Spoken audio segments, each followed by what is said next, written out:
It is 6 minutes after 5 o'clock on a Monday, the last Monday of November 2023. Mike Opelka, my name, in for Vince Coglianese today. Thanks for being here. 888-630-9625, the number if you want to get involved, you want to jump on board. I asked the question at the end of the last hour about the government wanting to get involved with putting speed limiters on cars to effectively control how fast you can go. And last week we talked briefly about the legislation that was built into the Inflation Reduction Act that will probably add about $3,000 in additional cost to every new car sold. But it is technology that will allow your car to be shut off if the government determines that you're driving badly. That's already out there. That's already in the legislation. It'll be in the cars unless somebody does something. Thomas Massey tried and failed. But this question about speed limiters, this kind of went under the radar at the end of the week last week. You know, holiday week, everybody distracted. Mayor Pete, the transportation secretary, he's all in on this. But I'm not. I'm a person that is all about the government being smaller and freedom being bigger. JT out of Washington, D.C. called us just before the end of the hour, and he supports it. He said there's too many idiots on the road. Yeah, I would agree with you there, but putting the government in charge of speed is not how I think we should do it. So I reached out to our friend Lauren Fix, the car coach. You've seen her on Fox News. You've seen her on Fox Business. She knows cars inside and out. She's someone who also is a race car driver and an engineer. And she's joining us. Lauren, on these speed limiters, can the government do this? Can they really do this? Well, they've tried to do it once before, believe it or not, a few years ago, and we fought them and we won. And here we are again. And that was during the Obama administration. They tried to play this game with us. We're going to put speed limiters on until they realize there are times that, of course, they don't understand when you have to escape a situation, because the bad guys don't care and they will find a way around. But the good guys, like all of us, are the ones that are going to pay the price. So why you think, oh, well, you shouldn't speed anyhow? Because I did post a video from the National Traffic Safety Board calling for speed limiters again. And again, here we are, Buttigieg jumping on board saying, yes, we should have those. Okay, dude, you don't own a car. You don't drive a car. You get driven places, so you don't have to worry. But for the rest of us, who cares? I get the message. That is the subtext of the message. It's about control. So the NTSB, the National Traffic Safety Board, called NTSB, same people that go after airplanes that crash and trains that derail, that make sure things are safe, they've urged 17 automakers to install something called the ISA, the Intelligent Speed Assistance Technology, which pretty much they could do it now.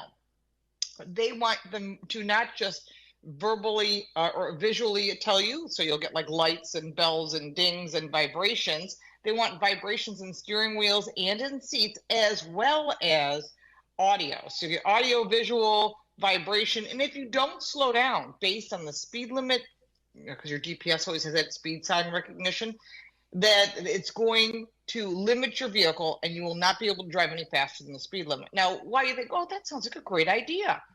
Okay, until there's a situation where you need to get around somebody or a situation or avoid an accident, or you or someone you love is running away from a bad situation or running to a bad situation, much like that of the kill switches. So if you put all these together, they really want to limit you. And if you don't follow their rules, they kill your car and you park you on the side of the road and you're in kill switch jail. All right, two things here. Number one, the NTSB is the National Transportation Safety Board, not Traffic Safety Board. Oh, sorry, that's my misreading of my own notes. That's all right. I've seen your chicken scratch. It's understandable. And the other reality here, Lauren, if this gets squeezed through, are they going to be able to do this to cars that are older than the newer cars? Are they going to be able to put this on older cars? Is that even possible?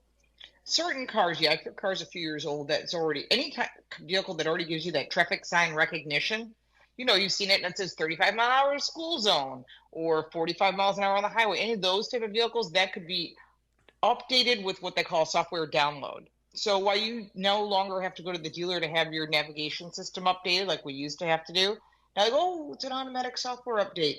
They can also put down other software, and they can also upload all of your software. We've talked about selling your data, and that's the data that they're collecting. Now, who's making these decisions? It's not like somebody who says, oh, the traffic sign says this. It's all done by computer. So the computer is going to decide the speed limit says 45, even though it may have changed, because those do change. Could go up, could go down, doesn't make a difference. The computer only knows what it sees from past history of traffic sign recognition. And if you're speeding, you're going to get a vibration, a visual, an audio. If you don't comply, then if the kill switch thing, which is already in place, goes through, they can pull your vehicle over and say you're an unsafe driver. That kill switch is in place. Thomas Massie has tried to have it removed, and he had bipartisan support and bipartisan people against him. So you need to get a hold of your elected officials and say, you want to get reelected? Of course they do. Here's what you have to do. Get rid of these stupid rules that control our lives. Now, I know the story is going to be the same of that with the kill switch. Oh, it's about saving lives. But you can't have safety or freedom. It's your choice. It's one or the other. And if you give up your freedom, you don't get it back. That's exactly true. Now, I happen to own a car that's a 2020, and my car gives me the opportunity to set a speed warning so that if I want to say, okay, I know when I get on the highway, if it's wide open and it's a clear day, it's easy for me to get my car going around 95, 100 miles an hour. And it's not a problem, because it's one and of if those, you get a ticket, it's on you. Yeah, it's one of those German bit cars. But yes. If I get up near 90, I get a little ding, ding, ding, ding, ding, ding, ding, ding, and it's a speed warning. And it's my choice to slow it down. So the technology, the passive warning is already in my car. Are you saying that with that passive alert in there, that the government could technically convert that to a more invasive alert that would actually also slow down my car or limit my top end speed? On a 2020, that's less likely. On some of the 2022s, 23s, and of course the new 24s would be more likely, but they'll mandate that for 2026 conveniently in parallel with the kill switch, which goes into place in 2026. And there's nothing we can do to stop it at this point unless Thomas Massie puts it back on the floor and you contact your elected officials in every state and say, listen, stop this silliness. This has to end. Because if you don't, what's going to happen is NHTSA, which is National Highway Traffic Safety Administration, will require these systems to be installed at a minimum, a warning. But they're not going to do that because they want more education, which would be nice because they don't teach people to drive safely. They teach them to pass the test. And that's exactly what these kids are doing because they have their heads in their phones anyhow. But it would update the guidelines for state highway safety programs. It would develop countermeasures to reduce repeat speeding offenders, which, you know what, if you're a habitual speeder and you get a lot of tickets, well, then you're going to pay the price. And if you lose your license, which you can at least in most states, then that's on you and your attorney to fight that fight, and you're going to have to pay the price. For those of us that follow the rules, maybe we do need to accelerate on an on-ramp at some point, but you won't be able to do that. And all 50 states, including Puerto Rico and the District of Columbia, would implement these programs by 2026. And that's a concern. Yeah, it's a big concern. So if I'm looking to have a car that is not going to be subject to these kinds of restrictions, how old of a car or newer of a car do I need to have, Lauren, in order to dodge these? I would say 2020 or earlier shouldn't be a problem. If you got a car from the 80s or 90s, you'll be fine. But I should forewarn you, I just noticed something else coming down the pike. No one's even talking about this just yet. And I'll be putting out a report in the near future. But it looks like the EU has put together a plan, and they want to push this through the U.S. government as well as all of the European Union, that every car older than 30 years must be scrapped. I'm going to tell you, they've tried that before. It's not going to happen. That would be 1995 and older. Okay, so if you got an older car, maybe it should be scrapped. But think about all the collectors that have all the money that go and spend millions and millions of dollars every year to buy the most expensive Ferrari, let me tell you, they're not going to scrap Ferraris. And Germany has already put the big kibosh on this, but we have not here in the U.S., and you know it's coming. So buckle up. The people that you put into office are the ones that are making decisions for you without even asking for your opinion. And that's when you need to stand up and say, hold on, this is too much control. If I could afford a new car, maybe I'd buy a new car. But don't tell me I have to have kill switches. I have to have all this stuff, because all it's going to do is people won't buy cars, and it's going to hurt the industry, which hurts our economy, which hurts jobs, and it's going to get ugly. So we have to make sure that when you vote, whether it be local, regional, state, and federal, remember these people are not looking out for your best interests. And if they want re-election, you need to stand up and say, I'm not willing to give up my freedom so that you can put rules and regulations on me. Absolutely. Lauren Fix is the car coach. We love her. We love the information and the passion. You can find her on social media. She's on Twitter, X, Instagram, Facebook. But go to the YouTube channel, Car Coach Reports. Car Coach Reports. Get great information each and every week. And then we hang out and talk about it. Lauren, before we go, what's the coolest car you're getting ready to test? Oh, I'm currently driving a GR Supra, which I have driven before and I really like. I'll be driving a Blazer EV in the near future, but I also get the opportunity to drive the Demon 170, 1,025 horsepower, 940 pound-feet of torque, 0 to 60 in 1.6 seconds. That's going to be a blast, and we'll put it on the track and we'll show you what it does. Wow. 0 to 60, 1.6 seconds. I know, it's a rocket ship. I can't wait to see that one. Follow Lauren. Find Lauren. She's the best. Thank you, my friend. Thank you. And there she goes. 1.6 seconds, 0 to 60. That's not going to make JT in D.C. happy. He was the one who called before the top of the hour to say he wasn't happy about that. I see this is kind of igniting the phones, continuing. John is in Gaithersburg.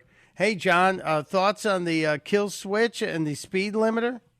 The Hellcat, that's got to be a thrill, man. Yeah, I think so. But the kill switch, good. It's good for law enforcement. I was watching police chase videos on TV, and OnStar's had that for a little bit, probably 4 or 5 years. And finally, the cops called OnStar, authenticated their call and intention. And the murderer, who was, in a high-speed chase, they shut his car down, okay? No speed sticks, just shut it down. That's fine. Speed limiter? No, man. Okay, so you're I get it. You're anti-speed limiter, but you're pro-kill switch. I am anti-both, and I'll tell you why real quickly, and then I got to take a break. Anti-kill switch because if you're getting away from somebody, if you're trying, and most people are not running from the cops. Most people might be going to an emergency, or if you're avoiding a deer on the highway, and you swerve and you miss it, but your kill switch says, oh my God, you're driving like a drunk person, and starts shutting down your car, then you're in kill switch jail on the side of the road. It is 5:25 on a Monday. Mike Opelka is my name, in for Vince Coglianese on the Vince Coglianese Show. Checking in on social media, just saw some interesting statistics. We were talking about cars, and I'll get back to some of the politics because I have some really interesting things to share with you. I'm a recovering electric vehicle owner. Recovering. Will never buy another one unless I'm forced to, and at that point I might just walk. But they've now broken down the interest and consideration or would never buy based on political affiliation. Currently owning an electric vehicle, 6% of Democrats own electric vehicles, 4% of independents, 1% of Republicans. Considering 22% of the Democrats, 11% of independents, 1% of Republicans. Would not buy, this is kind of important, would not buy. 17% of Democrats would not buy an electric vehicle. 38% of independents would not buy. That's a big number. until you look at the Republicans. 71% of Republicans would not buy an electric vehicle. 71%. And a lot of that has to do with the government getting involved in the business of car making.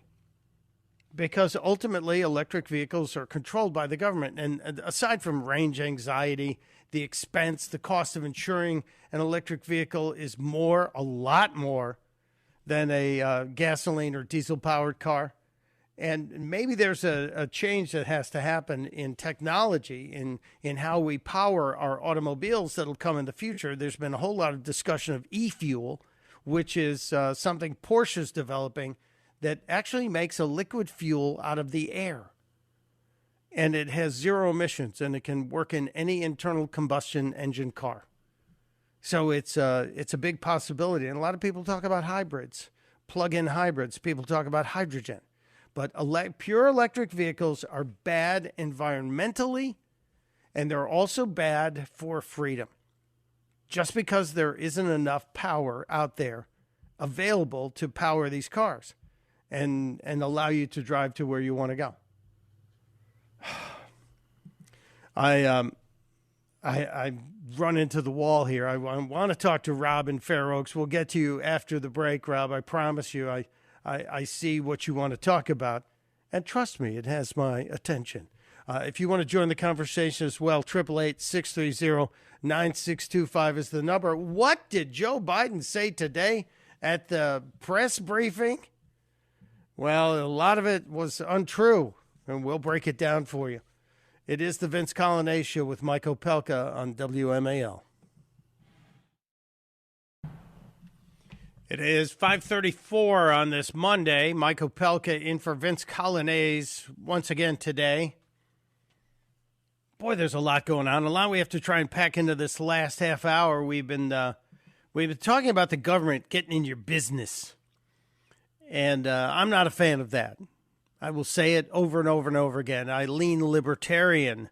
Conservatarian, I guess, is the right term, because I'm a conservative libertarian. I want a teeny tiny government and a gigantic freedom. Let me screw it up, if I can. But I'm a believer the government should not be involved in kill switches in cars or speed limiters in cars, local laws to regulate speed and enforce the speed limit, of course. Now, we have speed cameras in the area here. I have gotten speed camera tickets in the past. And one of them during the pandemic, as a matter of fact, and I successfully fought it. If you actually raise your hand and go, well, what was happening was, chances are you may get a break. But I don't want the government being able to shut down, slow down my car at all. At all. I encourage you to join conversations like this at any time. 888-630-9625, like Rob in Fair Oaks does. Hello, Rob. Welcome to the program. Mike, thank you for taking my call. And I've been to thousands of transportation meetings in the last 25 years. We need to put the transportation secretary on a slow boat to China with his partner and give him a bicycle, make it sure it's a one-way ticket to China. Then he'll be happy. One of the big things that I heard on Mark Levin 6 months ago is that because of the electric vehicles that are planned, right now in Virginia it's about 3% of the total vehicle fleet or car fleet, but the generating capacity that's planned so far would not really be able to accommodate more than about 10% electric vehicles. And many of the new power plants would have to be built would be natural gas and oil-fired. And so I don't know what the goals are of the environmentalists. One good thing that just happened a couple of weeks ago in the Fairfax County Court, the environmental groups who had opposed what's called the RGGI, the Regional Greenhouse Gas Initiative, their motion to overturn Virginia is trying to get out the California regulations and I guess it's the Air Quality Board in Virginia had voted to exit the RGGI, and so I haven't heard in the last week, but looks like that their effort, the environmentalists, to defeat the RGGI opposition, or rather to defeat the bill to withdraw, has been defeated. Sorry for the complication. It's worse than that. I've been to Transportation Planning Board meetings at the Washington Council of Governments. 6 or 7 years ago, I'm sitting next to the guy who was Dr. Gridlock, who was a very nice gentleman. And this lady for Bike to Work Day said to the 50 or 60 people who are in the Transportation Planning Board, our goal is to remove single-occupant vehicles from the highway network in the Washington area. And nobody said anything. I looked at Dr. Gridlock. He put his eyes towards heaven, and as if, don't try my patience. But because here we are controlled by a 2% environmental fanatics, and obviously the transportation secretary is one. But next month, the TPB wants to vote on removing from the approved highway network many of the existing approved highway plans in the Washington metro area. I think it's December the 20th when the public hearing will occur, and I would urge everybody to get out and tell the TPB, go fly a kite on the mall. Well, thank you very much, Rob. Appreciate it. The interesting thing there is the timing of the hearing, because you put a hearing on December 20th, it's going to get lost. No one's going to be paying attention to it. No one's going to stand up because they're all busy. The majority of people are going to be busy with Christmas and dealing with the holiday season. So it's very well planned. These people are doing this intentionally. So it's a real critical issue. And you nailed it right. The 2% are trying to control what the rest of us can do with our freedoms. And I, for one, am going to fight tooth and nail on this one. Thank you very much, Rob. Appreciate it. Let's go from Rob to Bob in Upper Marlboro. Hello, Bob. Welcome. No, thank you very much for taking my call. The General Motors truck that I have, pickup truck, a 250 with a diesel engine, it has what they call a DEF tank, which is a fluid that you buy and you put it into that tank. And if when the tank runs dry, the vehicle will start shutting down. First, it reduces the speed, and it takes it from, unlimited to 55 to 35 to 25, and then eventually the engine won't start. So this isn't just the fuel tank. This is an additive tank that you need to have the diesel efficiency fluid added to make a blend in order to get your truck to run at full efficiency or full speed? Absolutely. It's a tank that's mounted up near the engine, and it holds probably 5 or 7 gallons. And you have to keep that tank full, or not full, but you have to keep fluid in it. And if it doesn't, the truck will start shutting down. And this efficiency fluid makes your engine burn cleaner. Is that the point of it? Well, that's what they say. I personally don't believe it, but that's what they say. I'd like to see the testing on it. I'll do a little research on it. But thank you. And California and other states now have limitations on fleet trucks and how fast they can drive already, and that's troublesome to me as well. But I'd rather not have it come into private and personally owned cars. Thank you, Bob. Appreciate you. Wow, this is a really hot topic, and I think it's only going to get bigger because the environmentalists aren't stopping. They're going to continue pushing to eliminate your ability to drive your car wherever you want to drive it, when you want to drive it, which is interesting. And single occupancy vehicle cars, or they'll probably tax it as well. So we'll see. I want to get to some of the things that happened in the press briefing today. And in case you weren't paying attention, Karinge Jean-Pierre, a.k.a. Cringe, was there. And she's still blaming the Biden economy, the mess of Biden economy, on, of course, Donald Trump. But why do you think it is that when you say the economy is improving and President Biden says the economy is improving, that a majority of Americans outside of this building are not buying it? So here's the thing. When we walked into this administration, the economy was on a tailspin. So Cringe wants you to believe that when they walked in, the economy was in a tailspin, or she says on a tailspin. Never mind that gas was $2.39 a gallon. Never mind that inflation was 2%, and sometimes a little lower, sometimes a little higher, but 2%. It's over 3% now. They want to blame Donald Trump for everything. And Joe Biden trying to spread a line of Bravo Sierra about how costs have come down as well. Joe Biden trying to pitch this idea that Thanksgiving was cheaper this year. Well, this past week, as Americans gathered around their own kitchen tables for Thanksgiving dinner, that was our goal, to give them a little more breathing room. And together, we made progress. You know, from turkey to air travel to tank of gas, costs went down. They went down. They went down from a year ago, June, when inflation was at 9%, but it's still over 3%, sir. Airfare is up 21% since Joe Biden's been in office.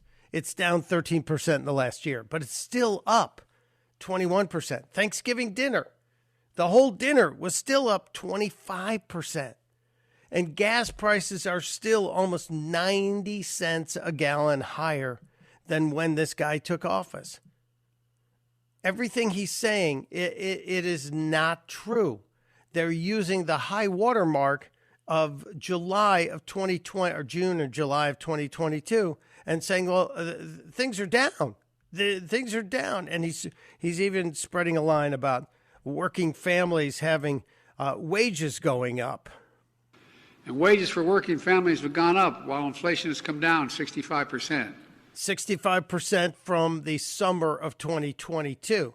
Prices are still up 17.6% from when Biden took office. Real wages, meaning the difference between inflation and what you made, real wages are still down 3%, meaning everyone's losing ground.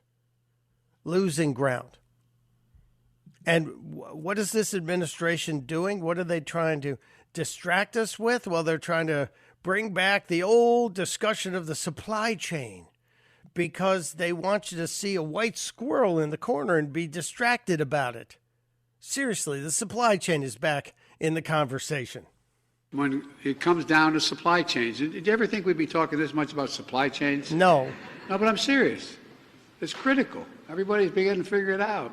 The average person knows what we're talking about when we talk about supply chains. Yeah, great. No, nobody cares about your stories about the supply chains. And you can bring in Pete as well. You can bring in Pete Buttigieg as much as you want and try and make this a gaslighting of the American people, saying there were no supply chain issues 2 years ago. Really? We had about 100 ships bearing down on those West Coast ports, and some in the media just about exactly 2 years ago were saying that Christmas was going to be canceled. Christmas, of course, was not canceled. No, Christmas is going to happen whether you guys screw up the economy or not. It'll just happen on a different level. But here's the thing that really bothers me about this administration. Instead of fixing stuff, instead of saying, hey, we made some wrong decisions, we should do a little course correction, they're trying to place blame on Donald Trump, as we heard earlier. Of course, the saying that, oh, we came in here and everything was screwed up. No, it wasn't. But the blaming of Republicans, not just Trump, but Republicans. And then in this case, they still keep using this phrase, MAGA Republicans. And in some instances, you hear Joe Biden saying extreme MAGA Republicans. They want to paint people as radicals when, in fact, one finger pointing at you, there's three pointing right back at themselves. Look at the squad. Look no further than the squad if you want to see extreme. But today, in the middle of all this discussion of a supply chain, Joe Biden wanted to put a bizarre claim out there saying that the MAGA Republicans want to cut the internet. What? Admittedly, I stopped and looked at the screen. What in the wide world of sports did he just say? Fortunately, we've been able to push back on MAGA Republicans so far. Yeah, don't forget, every time you say Republicans, say MAGA Republicans. Make sure you get MAGA in there. If you can say extreme, get extreme in there too, Joey. And so forth. But they haven't given up. They still want to undo this progress we're making. We have a different definition of progress. If the average household losing $30,000 to $35,000 in value of what they had before you got there, if that's what you call progress, then yeah, I'm all for stopping it. But you continue, sir. We're proposing cuts in investments in roads, bridges, the internet, and high-speed internet, the very things that provided from anyway. Anytime he stumbles off the scripted teleprompter and then has to use the word anyway to get out of where he's painted himself into the corner, you know he's making stuff up. Absolutely making stuff up. Cuts to the internet. And then he said, high-speed internet. Now, I would like to find a clip of that. I'd like you to show me a clip of that, sir. No. The people are hip to what's going on here. The people are aware. The people are awake. And I'll prove it to you just around the corner. I want to close the show today with a couple of other clips that I think are indicators that Americans are waking up to the reality of this administration. And the polls are showing it, as we heard earlier. But the people are standing up, and they're not being radical or violent. They're being quite clear. It was heard earlier today on Fox News. A man on the street happened to speak up and speak truth, real truth. It's almost time to get out of here and make room for Mark Levin. Mike Opelka in for Vince Coglianese today. Thanks for being here. Thanks to Dave and Corey, too, for propping me up and getting me through this. I have to make sure we get this call in because we're talking about the kill switches, the speed limiters, and Luke called in from La Plata. Hey, Luke, welcome to the program. All right, thank you for having me on. What's your thought here, sir? So I'm not going to take up much of your time, but to me, this is just one more step in the slow march towards you ever seen that movie? It's the Tom Cruise Minority Report. Oh, yeah. It kind of has an Orwellian feel to it. Exactly. Like, to me, it's just one more step in the direction of some faceless bureaucrat being able to predict, to a much lesser degree than the movie, but able to predict future perceived crimes and being able to arrest unsuspecting people based on that. Yeah, because they know better. And they can anticipate what you're thinking about doing. You're right, Luke. That's an excellent link to that one. I appreciate you being there. Thank you, sir. I appreciate that opinion. I mentioned this opinion. Fox News earlier today, in the middle of the day, cut to a reporter on the street talking to a gentleman about the migrant crisis in New York City and how the mayor's just screwed it up. And the reporter asked the man, reminding him they're live on TV, what does he think should be done by the mayor and the president? This is up to us. This is up to each and every one of us to stand up. Nobody's coming here for us. Right. We're here for ourselves. If we don't get up and fight for our city, nobody's coming for us. They're coming to destroy it. The reason why they're here is to steal our votes. Right. We're not going to be able to live. They're stealing our votes, our kids' future, my birthright. Our United States is great city that I refuse to leave. Do you understand? Nobody's coming for us. These elected officials aren't even elected. They're using absentee ballots. They're being selected. They're operating What did you think that AOC, when she came out and other members of Congress and they had this press conference, what did you think about their comments? They will never be allowed to walk down the streets again. Yes. They have destroyed our city, and New York, especially Queens, is woken up. Away from this. Boy, they pulled away from it because this guy was heated. But he also represents a whole bunch of people. Very popular opinion. Better do something about the border, Mr. President. Without a border, we don't have a country. Thank you for being here today. Thanks for all the help. Mike Opelka in for Vince Coglianese. Mark Levin is up next on WMAL.